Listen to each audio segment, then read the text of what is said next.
క్లాస్‌కి లేట్‌గా వెళ్ళడం తన జీవితాన్నే మార్చేసింది.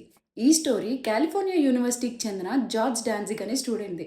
డాన్జిగ్ ఒకరోజు ఎక్కువగా పడుకోవడం వల్ల తన స్టాటిస్టిక్స్ క్లాస్‌కి లేట్‌గా వెళ్ళాడు. కానీ అప్పటికే వాళ్ళ ప్రొఫెసర్ బోర్డ్ పైన 2 ప్రాబ్లమ్స్ రాసుంచాడు.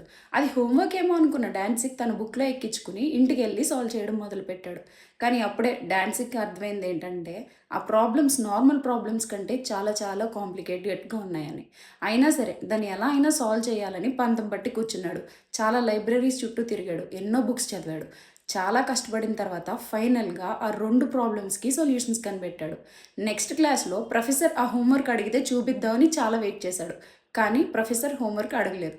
ఇంకా ఉండలేక తనే ప్రొఫెసర్ దగ్గరికెళ్ళిపోయి, "ప్రొఫెసర్ మీరు ఇచ్చిన ప్రాబ్లమ్స్ నేను సాల్వ్ చేశాను. మీరెందుకని అడగట్లేదు?" అని అడిగాడు. అప్పుడు ఆ ప్రొఫెసర్, "అది ప్రాబ్లమ్స్ ఇవ్వలేదు నేను. అది హోంవర్క్‌గా గూడా ఇవ్వలేదు. ఆ ప్రాబ్లమ్స్ పెద్ద పెద్ద సైంటిస్టులు గూడా ఇప్పటికీ సాల్వ్ చేయలేకపోయారని చెప్పి క్లాసిక్ అన్‌సాల్వబుల్ మిస్టరీ ప్రాబ్లమ్స్ లాగా బోర్డ్ పైన రాసాను" అని చెప్పాడు. ఈ స్టోరీలో మనం నేర్చుకోవాల్సిన మోరల్ కూడా ఉంది. డాన్సిగ్ అవి అన్‌సాల్వబుల్ ప్రాబ్లమ్స్ అని వినలేదు కాబట్టే దాన్ని సాల్వ్ చేయాలని చెప్పి ఖచ్చితంగా సాల్వ్ చేసి చూపించాడు. మనం చేయాలనుకున్న పనిలో నెగెటివ్ వింటే ఖచ్చితంగా అది పాజిటివ్ అవ్వదు.